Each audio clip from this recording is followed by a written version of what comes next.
Selamat sore pemirsa, selamat datang di Yohamka News, program berita terpercaya yang akan menyajikan berbagai informasi terkini dan terhangat untuk Anda. Saya, Yusuf Alfian Estafandi, akan menemani Anda sepanjang tayangan kali ini. Di edisi perdana hari ini, ada kabar duka yang mengejutkan dunia olahraga internasional. Striker andalan Liverpool sekaligus timnas Portugal, Diogo Jota, meninggal dunia setelah mengalami kecelakaan tunggal bersama adiknya. Kami akan mengupas fakta dan berita terbaru seputar peristiwa tersebut. Tidak hanya itu, kami juga menghadirkan berita menarik lainnya tentang hobi baru masyarakat, yaitu olahraga sore di GBK, yang kini semakin diminati oleh berbagai kalangan sebagai cara sehat mengisi waktu luang. Tetaplah bersama kami dalam UHAMKA News, karena kami hadir untuk memberikan berita akurat dan terpercaya untuk Anda. Pada Sabtu 5 Juli, Jalan Jenderal Sudirman mengalami kemacetan parah akibat lonjakan volume kendaraan yang meningkat signifikan di hari weekend. Kondisi ini menyebabkan antrian panjang dan waktu tempuh yang lebih lama bagi para pengendara yang melintasi kawasan tersebut. Hari ini, Sabtu tanggal 5 Juli, Jakarta kembali mengalami kemacetan parah di Jalan Jenderal Sudirman. Kemacetan ini mulai terjadi sejak pagi hari dan semakin parah seiring berjalannya waktu, terutama pada jam-jam sibuk antara pukul 4 sore hingga 8 malam.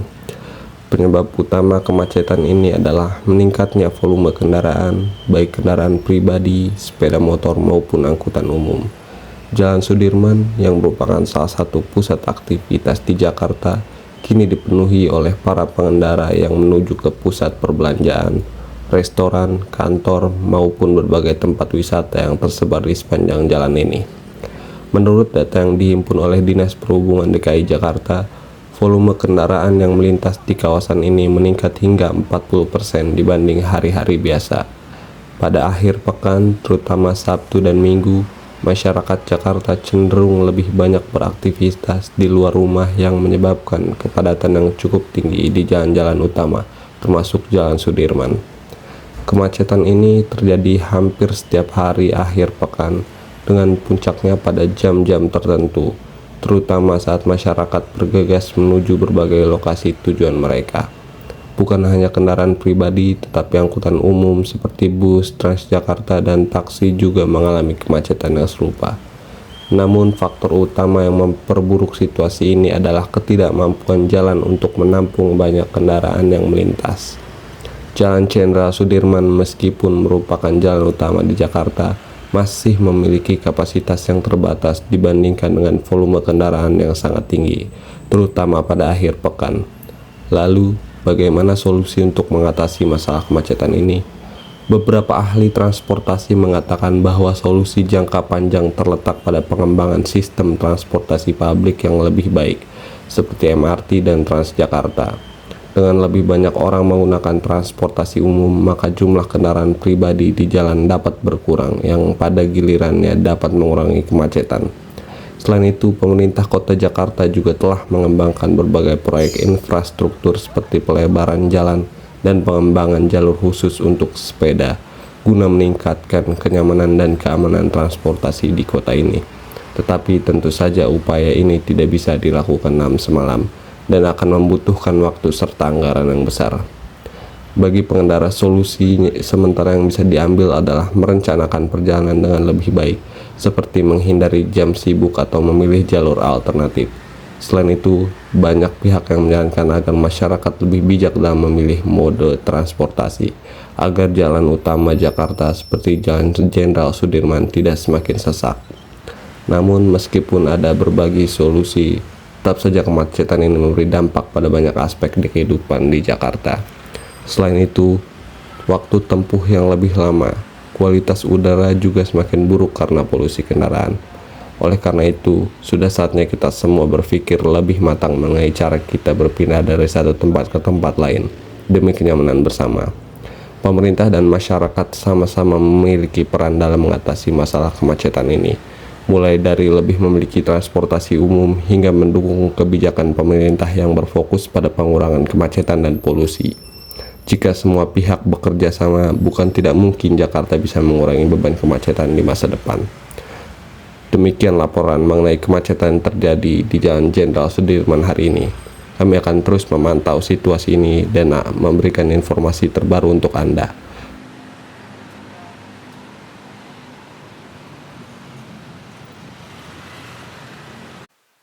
Banjir setinggi 80 cm merendam puluhan rumah warga di Kampung Haji Aom sejak Kamis pagi, mengganggu aktivitas harian masyarakat. Meski terdampak banjir, warga memilih tetap bertahan di rumah masing-masing. Hujan deras yang mengguyur wilayah Jakarta Selatan sejak malam hingga dini hari menyebabkan banjir merendam kawasan pemukiman padat penduduk di Kampung Haji Aom.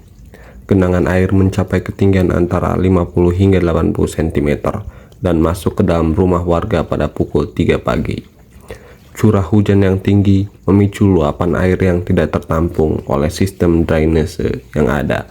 Kondisi diperparah dengan buruknya saluran pembuangan air yang tidak berfungsi optimal.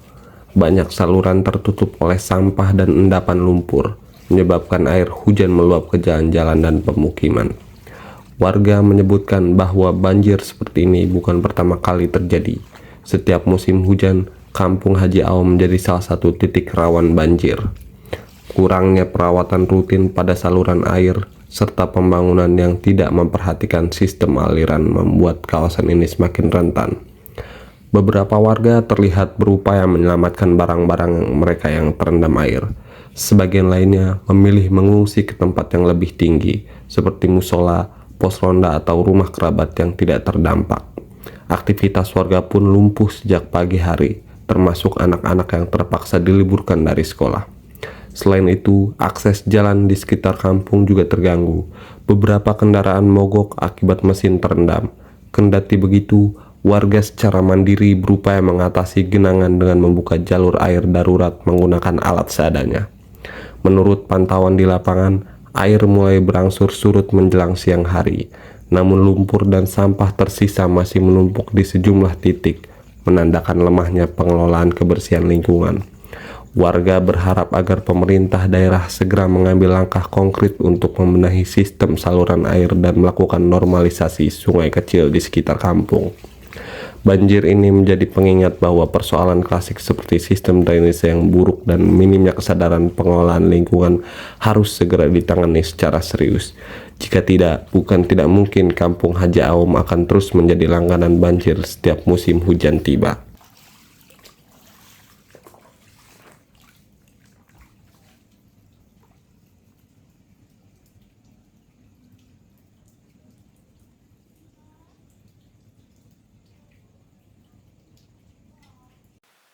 Tumpukan sampah yang menggunung di beberapa titik di Kampung Haji Aom mulai menimbulkan bau tak sedap dan mengganggu kenyamanan warga.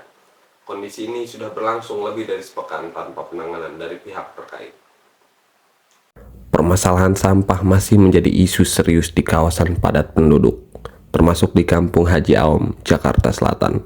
Kebiasaan membuang sampah sembarangan dan lemahnya sistem pengelolaan sampah membuat lingkungan sekitar menjadi kumuh, rawan penyakit dan kerap menjadi pemicu banjir saat musim hujan tiba. Pantauan di lokasi menunjukkan tumpukan sampah rumah tangga di sudut-sudut jalan, selokan hingga bantaran kali kecil yang melintas di tengah permukiman. Tidak hanya plastik dan sisa makanan, beberapa warga bahkan membuang limbah rumah tangga berukuran besar seperti kasur, kursi, dan peralatan elektronik bekas ke tempat yang tidak semestinya. Kondisi ini diperparah dengan minimnya tempat penampungan sampah yang layak, seperti jadwal pengangkutan sampah yang tidak konsisten. Akibatnya, warga kerap memilih membuang sampah langsung ke saluran air atau ke lahan kosong di sekitar pemukiman. Kebiasaan ini terus berlangsung dari tahun ke tahun tanpa ada perubahan signifikan. Warga sekitar mengakui sebagian dari warga kurang memiliki kesadaran lingkungan dan menganggap sampah adalah urusan pemerintah. Padahal penanganan sampah membutuhkan keterlibatan aktif dari masyarakat, termasuk dalam memilah, mengolah, dan membuang sampah pada tempatnya. Selain mencemari lingkungan, penumpukan sampah yang tidak dikelola dengan baik juga menimbulkan bau tidak sedap dan menjadi sarang nyamuk serta tikus. Hal ini tentu berdampak langsung terhadap kesehatan masyarakat, terutama anak-anak yang bermain di sekitar tumpukan sampah tanpa pengawasan.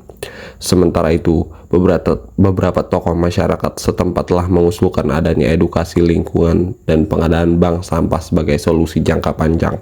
Namun, upaya tersebut masih berjalan secara terbatas dan belum menyentuh seluruh lapisan warga.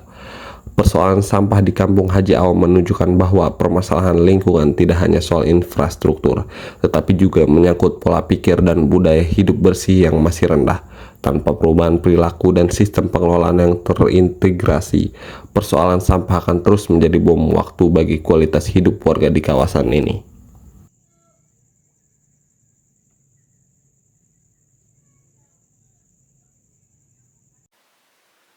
Masyarakat Jakarta kini ramai memadati kawasan Gelora Bung Karno setiap sore untuk berolahraga, menjadikannya sebagai tren gaya hidup sehat yang baru, dari jogging hingga senam bersama. Aktivitas ini menjadi pilihan warga untuk melepas penat usai beraktivitas. Setiap sore, terutama saat akhir pekan, kawasan GBK yang terletak di jantung kota Jakarta berubah menjadi surga kecil bagi para pencinta aktivitas fisik, dari yang muda hingga yang lanjut usia.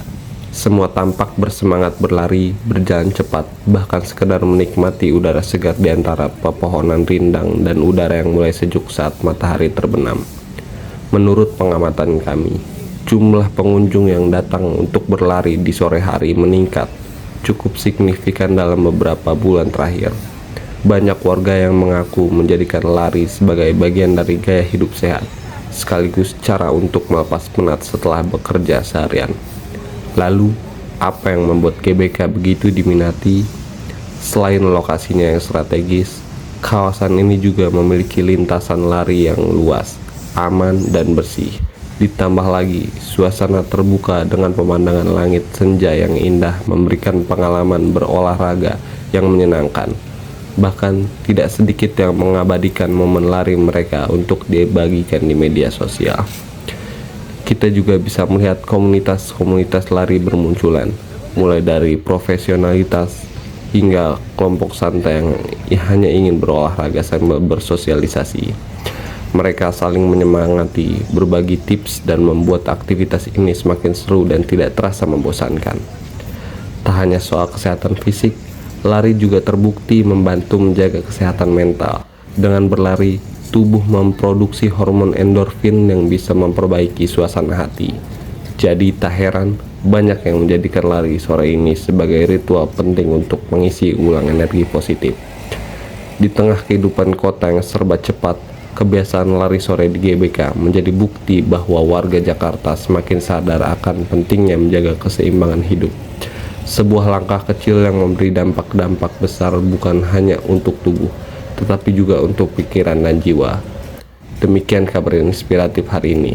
Jadi, bagaimana dengan Anda? Sudah siap ikut lari sore di GBK?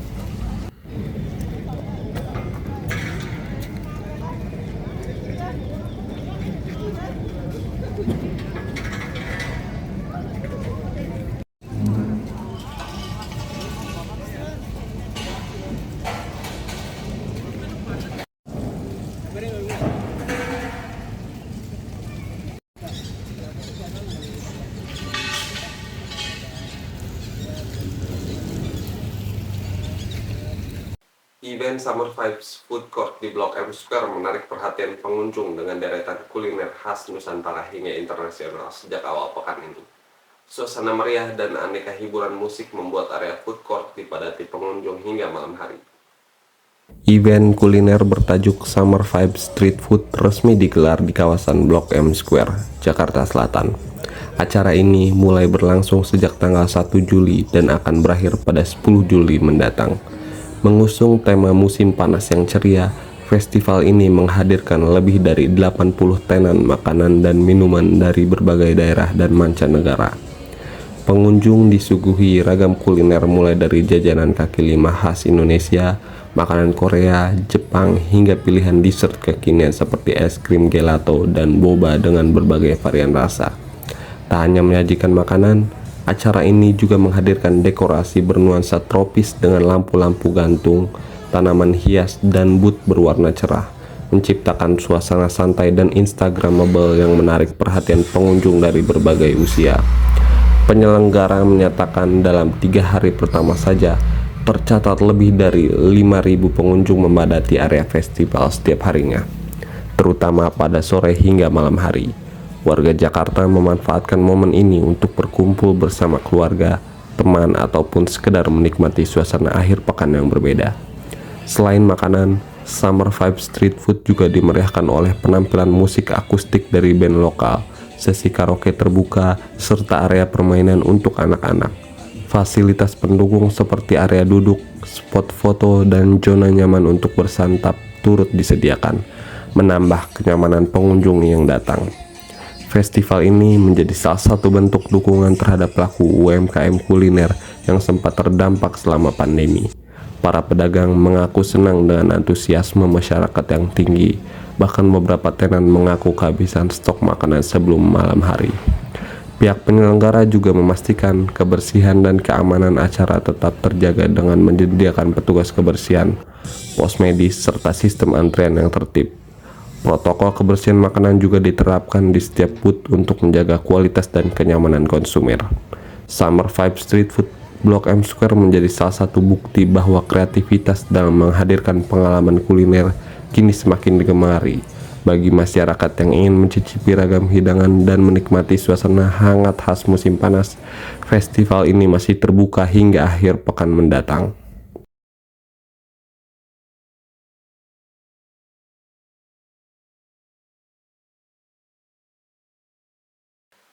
Penyerang Liverpool Diogo Jota dilaporkan meninggal dunia akibat kecelakaan tragis yang terjadi pada Jumat malam waktu setempat. Kabar duka ini mengejutkan dunia sepak bola dan meninggalkan duka mendalam bagi rekan setim, fans, serta keluarga besar klub. Dunia sepak bola internasional berduka. Penyerang Liverpool dan tim nasional Portugal, Diogo Jota, secara tragis meninggal dunia pada dini hari tanggal 3 Juli 2025 dalam kecelakaan tunggal di Spanyol bersama adiknya Andre Silva. Menurut laporan dari pihak kepolisian sipil Spanyol, insiden terjadi sekitar pukul 00.40 waktu CES di kilometer 65 Jalan Tol A52 dekat Carnadilla Zamora. Kendaraan sport Lamborghini Huracan yang mereka tumpangi mengalami meledaknya ban saat menyalip, sehingga meluncur keluar jalur dan terbakar hebat. Responder pertama tiba seketika, namun sayangnya keduanya ditemukan tewas di dalam kendaraan sebelum sempat dievakuasi. Tidak ada penumpang lain dan tidak ada indikasi adanya kendaraan lain yang terlibat. Diogo José Teixeira da Silva yang dikenal sebagai Diogo Jota lahir pada 4 Desember 1996. Ia memulai karir di Paços de Ferreira, lalu berkembang di Wolverhampton Wanderers dan bergabung dengan Liverpool pada 2020. Selama 5 musim, ia mencetak 65 gol dalam 182 penampilan, meraih trofi Premier League, FA Cup, dan Carabao Cup. Ia juga tampil sebanyak 49 kali untuk timnas Portugal dan memenangkan UEFA Nations League 2 kali, termasuk pada final 8 Juni 2025. Adiknya Andre Silva lahir 2000, bermain sebagai gelandang serang untuk FC Panel di Portugal 2 dan juga meninggal dalam kecelakaan ini. Kabar kematian mereka telah mengejutkan dunia sepak bola. Liverpool FC menyatakan duka mendalam dan meminta privasi bagi keluarga. Federasi Bola Portugal menyebut 2 juara telah hilang, serta akan menghormati mereka dengan berbagai bentuk penghormatan. Ucapan bela sungkawa datang dari seluruh penjuru. Cristiano Ronaldo menulis "It doesn't make sense" dan mengenang momen kebersamaan terakhir mereka. Selain itu, UEFA menggelar 1 menit hening sebelum laga Euro wanita sebagai penghormatan. Kematian mendadak Diogo Jota dan Andre Silva pada malam 3 Juni 2025, hanya 11 hari setelah pernikahan Diogo dengan Roto Corduso, serta ia meninggalkan 3 anak, menjadi kejutan besar dan duka yang mendalam. Dunia sepak bola kehilangan 2 sosok penuh bakat, profesionalisme, dan kehangatan. Momen-momen terbaik mereka di lapangan, aksi cepat Jota, senyumnya yang menular, serta persaudaraan yang erat dengan sang adik akan selalu dikenang. Selamat jalan Diogo Jota dan Andre Silva. Terima kasih atas segala dedikasi dan kebahagiaan yang telah kalian bagikan. Semoga kalian beristirahat dengan damai. Portugal berhasil meraih gelar juara UEFA Nations League usai mengalahkan Spanyol dengan skor meyakinkan 5-3 di laga final. Kemenangan ini menegaskan dominasi Portugal di kancah sepak bola Eropa dengan performa yang impresif sepanjang turnamen. Portugal menorehkan sejarah baru di kancah sepak bola Eropa. Dalam laga final UEFA Nations League yang digelar di Santiago Bernabeu, Madrid tim asuhan Roberto Martinez berhasil menundukkan tuan rumah Spanyol dengan skor mencolok 5-3. Pertandingan berlangsung dengan tempo tinggi sejak menit awal. Kedua tim menampilkan permainan terbuka dan ofensif, saling bertukar serangan dalam duel yang sangat gengsi. Portugal membuka keunggulan lebih dulu melalui gol cepat Joao Felix di menit 8, memanfaatkan umpan silang Bernardo Silva dari sisi kanan. Spanyol tak tinggal diam. Anak asuh Luis de la Fuente merespon cepat lewat gol penyama dari Alvaro Morata di menit ke-17 setelah memanfaatkan kesalahan antisipasi lini belakang Portugal. Namun, Portugal kembali menunjukkan ketajamannya. Dua gol tambahan masing-masing dicetak oleh Bruno Fernandes dan Rafael Leao sebelum turun minum, membuat skor menjadi 3-1 untuk keunggulan Portugal di babak pertama. Memasuki babak kedua, intensitas pertandingan tidak menurun. Spanyol kembali mencetak gol lewat penalti Dani Olmo di menit 54, memperkecil ketertinggalan menjadi 3-2. Namun, hanya berserang 5 menit, Portugal kembali menjauh setelah tendangan bebas cantik dari Ruben Neves bersarang di pojok atas gawai Unai Simon. Spanyol sempat memberikan tekanan hebat di 10 menit terakhir dan mencetak gol ketika melalui Ferran Torres, membuat skor menjadi 4-3. Namun, harapan tuan rumah pupus di masa injury time saat Diogo Jota yang tampil cemerlang sepanjang laga menyegel kemenangan Portugal lewat gol kelima, hasil dari serangan balik cepat. Dengan skor akhir 5-3, Portugal resmi mengangkat trofi UEFA Nations League untuk kedua kalinya setelah sebelum meraih gelar perdana pada edisi 2019. Turnamen kali ini menunjukkan kedalaman skuad, kekompakan tim, dan kecemerlangan individu dari para pemain Portugal yang tampil penuh determinasi sejak fase grup. Selebrasi pecah di tengah lapangan ketika Kapten Ruben Dias mengangkat trofi di hadapan ribuan supporter yang memadati stadion. Keberhasilan ini bukan hanya menambah daftar prestasi Portugal di level internasional, tetapi juga menjadi sinyal kuat bahwa generasi baru sepak bola Portugal siap melanjutkan tradisi emas di masa depan. Pemirsa, itulah rangkaian informasi yang telah kami sajikan dalam edisi kali ini. Terima kasih atas kebersamaan Anda bersama UHAMKA News, sumber informasi terpercaya untuk Anda. Saya, Yusuf Alvin Estafandi, bersama seluruh tim redaksi yang bertugas, mohon pamit undur diri. Sampai jumpa di edisi berikutnya.